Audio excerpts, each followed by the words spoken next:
Hello दोस्तों, आज हम आपको बता रहे हैं, कुछ जानकारी दे रहे हैं कि आखिर में मैट्रिक का रिजल्ट डिक्लेयर कर दिया गया है 31 मार्च 2022 को और लगभग में पास भी हुए होंगे आप सभी लोग। यह मैं आपसे कामना करता हूं और जिसका जो बढ़िया रिजल्ट आया है वह तो खुशी में होइबे करेंगे और जिसका रिजल्ट नहीं आया है, जिसका खराब हो गया है, जो फेल हो गया हुआ है, उसको चिंता करने की जरूरत नहीं है। हम जानते हैं कि जो फेल हो गए हैं वह चिंता जरूर करते होइएगा, लेकिन चिंता करने की जरूरत नहीं है। आज हम आपको बता रहे हैं कि बड़े से बड़े जो टॉपर हुए हैं बिहार में, वो भी आईएएस और आईपीएस नहीं बन पाए हैं जितना टॉपर होते हैं।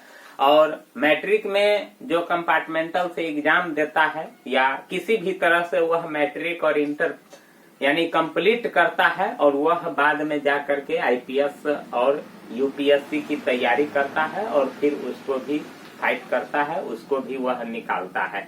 इसीलिए स्टूडेंट चिंता करने की जरूरत नहीं है। जो भी लोग फर्स्ट हुए हैं, सेकेंड हुए हैं, थर्ड हुए हैं, आपका नंबर कम है या आपका नंबर ज्यादा है, उससे उतना बहस रखने की जरूरत नहीं है, क्योंकि सुप्रीम कोर्ट का सख्त आदेश है कि अगर आप मैट्रिक या इंटर फर्स्ट डिवीजन कर ही लेते हैं या टॉप आप कर ही लेते हैं तो मैट्रिक यानी एक बात समझिए कि आप किसी भी तरह से मैट्रिक और इंटर अगर आप क्वालिफाई कर भी जाते हैं तो सुप्रीम कोर्ट का यह मानना है कि आप में ज्ञान ये कोई जरूरी नहीं है कि हो ही जाएगा।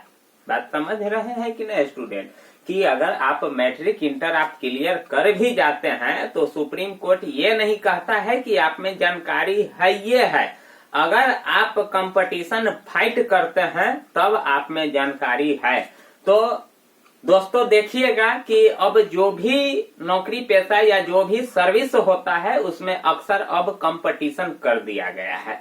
यहाँ तक के क्या कि केंद्र सरकार का जो भी विश्वविद्यालय है, केंद्र सरकार का जो भी यूनिवर्सिटी है, उसमें दाखिला लेने के लिए अब आपको भी CUPT यानी CUTET इस प्रकार का जो इंट्रांस है उसको फाइट करना पड़ेगा और तब जाकर के आप केंद्रीय यूनिवर्सिटी में आप दाखिला ले सकते हैं। तो इस प्रकार से देखा जाए कि अब जहां जहां बड़े बड़े यानी इंस्टीट्यूट है, जिस क्षेत्र में आपको एडमिशन कराने की जरूरत है, जो बढ़िया बढ़िया विश्वविद्यालय है, सभी में अब कंपटीशन लागू कर दिया गया है और कंपटीशन वही फाइट कर सकता है जिसमें जानकारी होगा, जिसमें ज्ञान होगा। तो स्टूडेंट अगर आप मैट्रिक थर्ड डिवीजन से भी है तो आपको सोचने की जरूरत नहीं है। आप एकदम मुस्कुराते रहिए, चिंता छोड़ दीजिए और अगला जो कदम है उसके बारे में अब आप सोचना शुरू कर दीजिए। लेकिन जो स्टूडेंट फेल हो गए हुए हैं उसको भी उतना सोचने की जरूरत नहीं है, क्योंकि आज के डेट में मैं यह भी देखा है कि जो कंपार्टमेंटल से परीक्षा पास किया है वह भी आज नौकरी पेशा में है। इसीलिए कंपार्टमेंटल का भी एग्जाम बहुत ही जरूरी है। तो स्टूडेंट आपको हम यहाँ कुछ जानकारी दे रहे हैं और इस जानकारी को प्राप्त करके आप यानी आगे बढ़ सकते हैं। जैसे स्कूटनी के लिए आवेदन, जैसे मान लीजिए कि आपका नंबर कम है, आप अपने नंबर से संतुष्ट नहीं है कि चलो भाई हम मैथ में 100 नंबर का लिख करके आए हैं और हमको 60 नंबर मिला हुआ है, तो आप ऐसे जगह पर स्कूटनी कर सकते हैं या जो भी फेल स्टूडेंट है वह स्कूटनी कर सकते हैं। तो स्कूटनी के लिए आवेदन आपको करना है 2/4/22 से 8/4/22 तक आपको स्कूटनी करना होगा और प्रत्येक विषय के लिए आपको 70 रुपया देना पड़ेगा। मतलब 5 गो अनिवार्य विषय है तो 5 अगर आप स्कूटनी करते हैं तो 70 रुपये के हिसाब से 350 रुपया आपको वहाँ पेड करना पड़ेगा। अगर 2 गो सब्जेक्ट के लिए आप स्कूटनी कर रहे हैं तो 70 दूना 140 रुपया आपको वहाँ पेड करना पड़ जाएगा। ठीक ना स्टूडेंट, तो आप स्कूटनी अगर करना चाहते हैं तो 2/4/22 से 8/4/22 तक आप स्कूटनी कर सकते हैं। अगर आप स्कूटनी नहीं करना चाहते हैं तो उसके लिए कंपार्टमेंटल सह विशेष परीक्षा का आयोजन सरकार करेगी और यह परीक्षा अप्रैल के अंतिम सप्ताह में होगा। डेट अभी फिक्स नहीं किया गया है, क्लियर नहीं किया गया है, इसीलिए हम आपको नहीं बताए हैं। तो अप्रैल के अंतिम सप्ताह में उसका परीक्षा होगा और उसका फॉर्म 2/4/22 से 6/4/22 तक भराएगा। लेकिन कंपार्टमेंटल में वही परीक्षार्थी बैठ सकता है जो मात्र एगो सब्जेक्ट में फेल हुआ है। समझ रहे हैं कि ना? अगर आप 2, 3, 4 सब्जेक्ट में फेल हुए हैं तब आप कंपार्टमेंटल में नहीं बैठ सकते हैं। इसके लिए आपको सबसे पहले स्क्रूटनी करना होगा और हो सके कहीं स्क्रूटनी में आपका नंबर बढ़ जाए तो बाद में आप क्वालिफाई कर जाइएगा। इसीलिए स्टूडेंट आपको सबसे पहले कंपार्टमेंटल में बैठने के लिए मात्र एगो सब्जेक्ट में आपको फेल होना होगा। अगर आप ज्यादा सब्जेक्टों में फेल होते हैं तो फिर आप कंपार्टमेंटल की फॉर्म नहीं भर सकते हैं, इस परीक्षा में आप नहीं बैठ सकते हैं।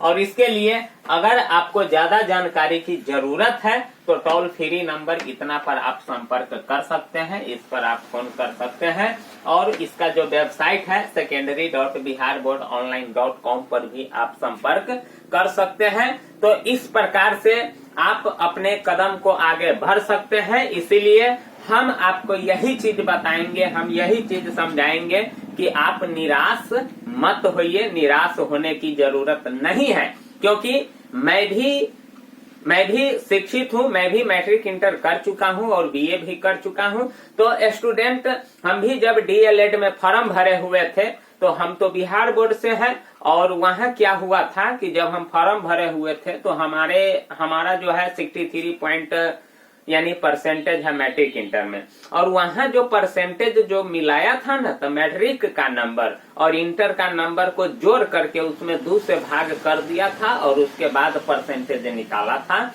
और उसके अनुरूप आवेदन लिया था और उसके अनुरूप एडमिशन लिया था। तो हमारे से ऊपर जो सीबीएसई बोर्ड वाला सब है वह सब आ गया था, तो उसका एडमिशन हो गया और हमारा एडमिशन नहीं हुआ है क्योंकि हम बिहार बोर्ड से हैं, बीएसईबी से है, इसीलिए हमको कम नंबर प्राप्त हुआ है। और जो सीबीएसई वाला सब है उसको 90% नंबर सब आया है, तो उसका एडमिशन हो गया है। तो वहाँ हम एक चीज देखे हैं कि मैट्रिक और इंटर के नंबर को जोड़ करके 2 से भाग किया था और उसके बाद परसेंटेज निकाला था।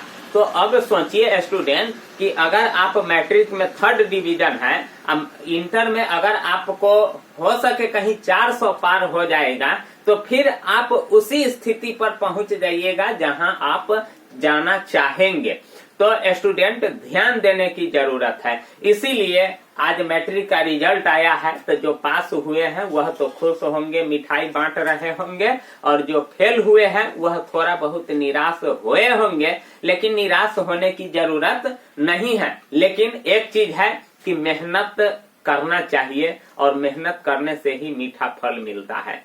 हम जानते हैं कि आपको यानी समझदारी अभी कम है, जैसे जैसे आप बढ़िएगा वैसे वैसे आप में समझदारी बढ़ेगा, लेकिन हमेशा बड़ों का बात करना जरूरी भी होता है स्टूडेंट। इसीलिए अगर आप ऑफलाइन क्लास करते होइएगा और जहां आपका जो टीचर होंगे, जो आपका माननीय शिक्षक होंगे, वह हमेशा आपको मोटिवेट करता होगा कि पढ़ो पढ़ो पढ़ो, लेकिन आप इन सारे बातों को नजरअंदाज कर देते हैं। इसीलिए स्टूडेंट थोड़ा प्रॉब्लम हुआ है, थोड़ा परेशानी हुई है, ज्यादा परेशानी नहीं हुई है। लेकिन इस चीज को अभी भी समझना आप जरूरी सोचिए, क्योंकि हमेशा जब भी बड़े आपको समझाते हैं तो वह उस रास्ता से गुजर गया हुआ रहता है, इसीलिए आपको वह समझाता है। और हमेशा बड़ों का आज्ञा मानना सीखिए स्टूडेंट, तब आपको यह दिन सब देखने को नहीं मिलेगा।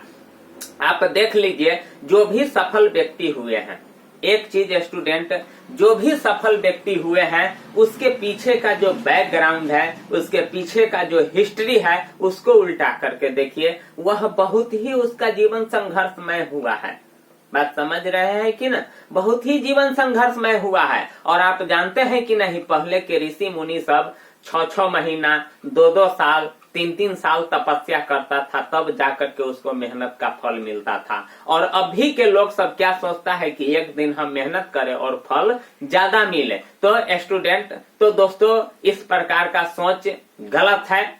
आप मेहनत कीजिए, मेहनत का फल जरूर मीठा होगा, लेकिन आप समय का सदुपयोग कीजिए, समय का महत्व दीजिए और थोड़ा बहुत जानकारी रखने का प्रयास कीजिए, तो निश्चित है कि आपका जिंदगी जो होगा सफल होगा और आप निराश नहीं होइए। अभी भी अगर आप एक सब्जेक्ट में फेल है तो कंपार्टमेंटल का फॉर्म भर दीजिए, आप क्वालिफाई कर जाइएगा। अगर 3-4 सब्जेक्ट में फेल है तो फिर आप स्क्रूटनी कीजिए, हो सके कहीं वहां से नंबर आपका बढ़ जाएगा। और इस प्रकार से जब आप मैट्रिक क्वालिफाई कर जाइएगा तब आप इंटर में जोर शोर से दम लगाइएगा, ताकि इंटर में बढ़िया नंबर आपको मिल जाए। तो स्टूडेंट, आप इंटर में कौन कौन सा सब्जेक्ट रखना चाहिएगा, इसके लिए मैं एक वीडियो जरूर बनाऊंगा और आपको बताऊंगा कि किस क्षेत्र में आपको पढ़ना चाहिए, कैसे करना चाहिए पढ़ाई और क्या आपका पसंदीदा सब्जेक्ट होना चाहिए।